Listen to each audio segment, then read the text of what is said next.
Sara Duterte, tapang-tapangan na naman. May pa-bloodbath pang nalalaman. Gusto pang maging madugo daw ang labanan para sa impeachment na handang-handa naman daw siya kung ano man ang magiging resulta. Either impeach or sasabihin na innocent, no, ang kalalabasan. Pero gusto nang maging madugo. Pero ang gustong maging Senate President si Marcoleta, na alam naman natin na kahol ng kahol para kay Sara. And at the same time, gusto maging Senate President ang kuya. Ano yun? Naghahanap ng backup singers para sa Senado at tatik-tik para makakuha ng maraming kaalyado doon sa Kongreso. Karapat dapat ba na maging isang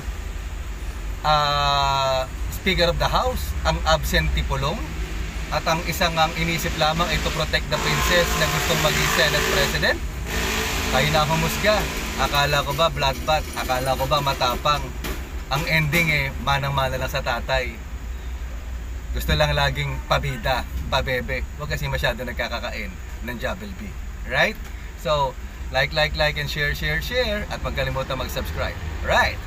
See you later. Dito ako sa daan sa Manila, nasa Manila si Dadrick. So, busy muna tayo. Kaya, mas lalong maging intermittent ang ating paglalay. Okay? So, continue to follow and don't forget to click that bell at ilagay mo sa all. Alright? See ya!